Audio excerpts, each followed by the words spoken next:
Hello everyone. Welcome to our discussion of Chapter 12.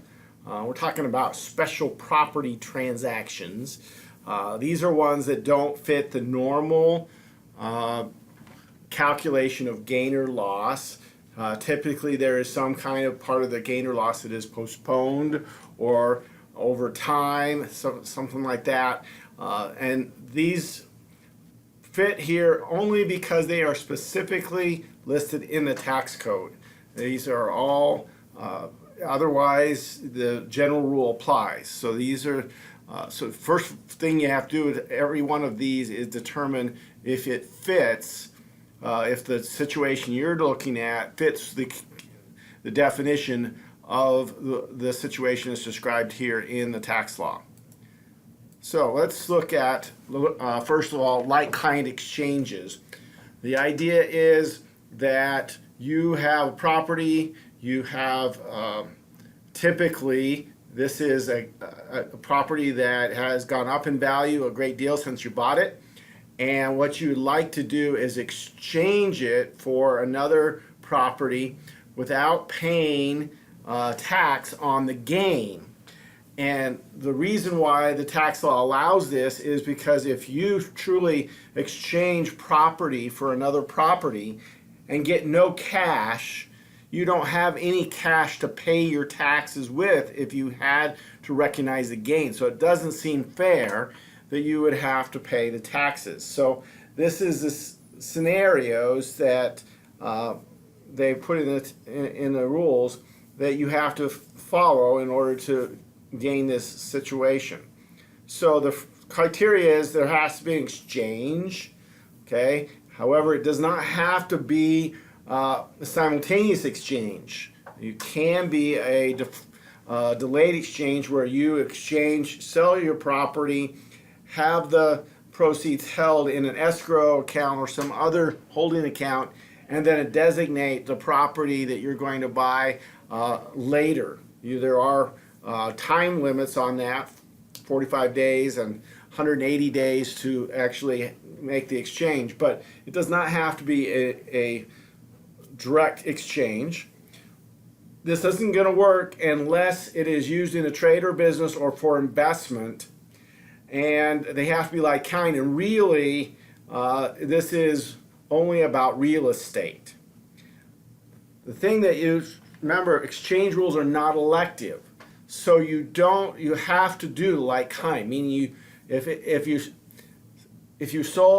had a property that you had bought for $100,000 and it had gone down in value to $70,000, that would not, if you exchange that, you're going to defer the loss, meaning you won't be able to use that deduction for the loss, even if it's just a capital loss that you're going to use $3,000 a year. You still wouldn't be able to use it until later on if you did a like-kind exchange. So be careful not to do a like-kind exchange when you want to take a loss, because it's not elective. It has to apply. So dealers can't do it. So if you have inventory, you're a dealer, it doesn't matter what the property is, you're a dealer in land, then you cannot use like-kind exchange for land. If you're a dealer in securities, you can't use like-kind exchange for securities. All right, so really only real property can receive like-kind treatment. Basically, this definition of like-kind really has become only for real estate. Really, the only thing that you couldn't exchange real estate for is real estate outside the United States. So you can land for building for condo, commercial for residential. Now, what you have to also note is that by defining what is the like kind, we're exchanging real estate. Anything in the transaction that is not real estate, to make it equal, is boot. That's what we refer to it as. That could be in the form of cash, it could be in the form of a truck. But if I'm exchanging land and you have land and to make it even, because my land, let's say, is worth less than your land, I'm going to give you my land plus a truck, and you're going to give me your land. Okay? The truck is boot. Anything other than a like-kind property. So the recognized gain, okay, so the realized gain is the fair value of what you receive compared to the basis. But in this case, the term recognized means we're going to actually record it as a gain on our tax return. Only the amount that gain that's recognized is the fair market value of the boot received. You have to receive boot in a like-kind exchange to have a recognized gain. If you give boot, that's not going to do it. It's receiving boot, all right, or the realized. Can never be more. The recognized gain can never be more than the realized gain. So receipt of boot causes recognition of gain. So for instance, if I exchange my land for your land to make it equal, I'm going to receive cash. All right, then my recognized gain would be the fair value of that cash, which of course is how much it is, or the realized gain, depending on which one is, can't be, whichever is lesser. So if you're going to, once you've exchanged the properties, then the key is now you own a new property. What is its basis going forward?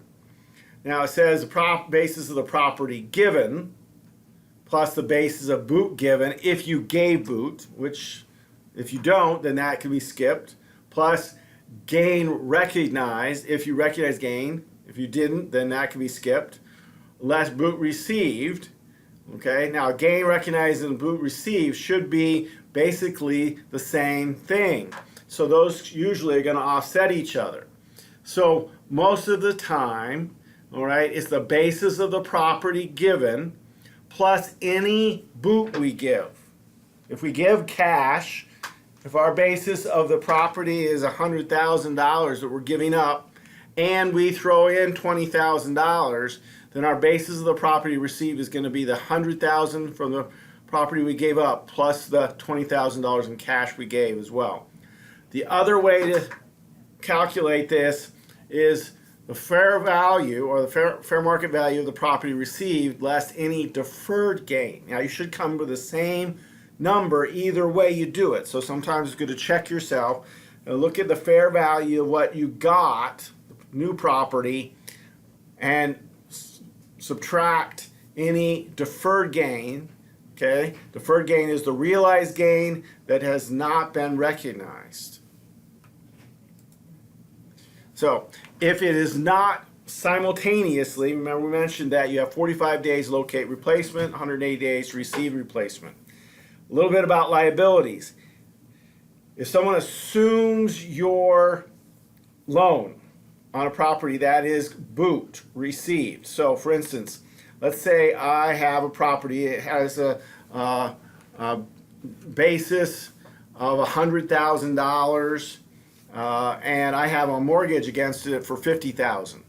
So if the person I sell it to, okay, assumes I exchange with, assumes my mortgage, I don't assume any mortgage for them. They just assume my mortgage. That would be considered receiving $50,000 in boot.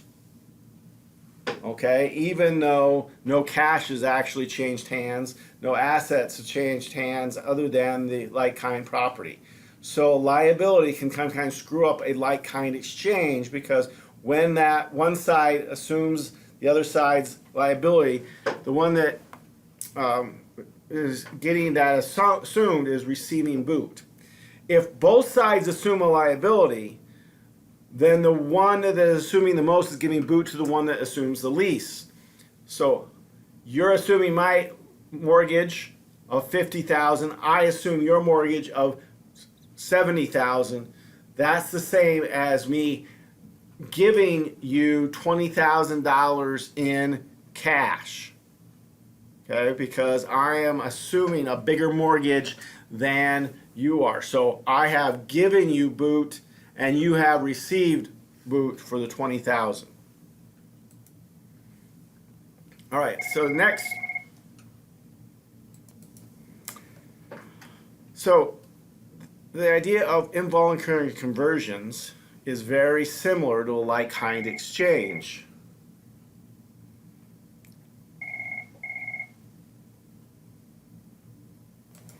Except here, what's happening is you're having an exchange, you might say, because your property was destroyed, stolen, condemned in some way or another, and you're getting paid some kind of insurance proceeds because it was covered.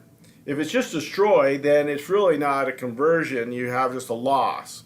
But if it is, you actually get a money for it, then you have in essence sold it, but you didn't mean to sell it. You didn't want to sell it.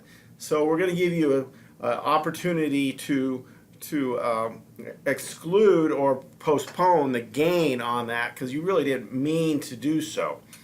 As long as you spend the entire amount of the proceeds, then you can defer the gain. Okay? So if your property was destroyed, they pay you $300,000 to rebuild it. You have to spend $300,000 or more to rebuild in order to have this happen. This is a choice, though. This is an election, not have to. Okay, you have to replace it with similar or related in service or use. It's a little more restrictive than like-kind. It has to be utilized basically in the same thing. So if you were renting the property, if it was a rental, you need to replace it with a rental. If it was a business building, then you need to replace it with a business building. It does not necessarily have to be exactly in the same spot. It does not have to be exactly the same kind of rental. If it was a duplex, you could replace it with a triplex, as long as you are in a rental position. You have some time to do that because it's going to take some time to get your insurance claim through and figure it all out. So you got 2 years after and it starts at the close of the tax year where it was destroyed or condemned or whatever. You got 3 years for real estate that's used in the business. So if that happens, then what's the case of what's our basis? All right, very similar to like-kind. Basis of a converted property, the property that was destroyed, less money not used to replace, which is going to be the plus the gain recognized, right? The money not used to replace and the gain recognized should really be the same, so those should cancel out, okay? Plus money reinvested. If you spend more, you're going to add that to the basis, okay? You're probably not going to elect if there was a loss, okay, because you want to take it. Or the other way to look at it is the fair market value of the replacement property less any gain postponed. If you buy or what you spend on the replacement property less any gain postponed. So the gain postponed is the amount that you're going to realize minus the amount that was recognized. And remember, you're only going to recognize it if you don't invest all of the proceeds. The holding period of the replacement property includes the original property because, again, you didn't mean to convert this. All right. So if your property has a basis of $100,000, it gets destroyed, you get paid $120,000 for that. You have a realized gain of $20,000. But if you spend all 120,000 on a new property, then it is not recognized. You'd have zero recognized gain, and your basis in the new property would be the $100,000 that it was in the old property. All right, so because if you did spend 110, you would have then $10,000 gain that you would recognize, and the money not used to replace would be 10. The gain recognized would be 10, and then so your basis in the replacement property would still be 100,000. All right, so part 2 we'll do installment sales and a couple other instances where gains or losses can be deferred, you might say, or even ignored.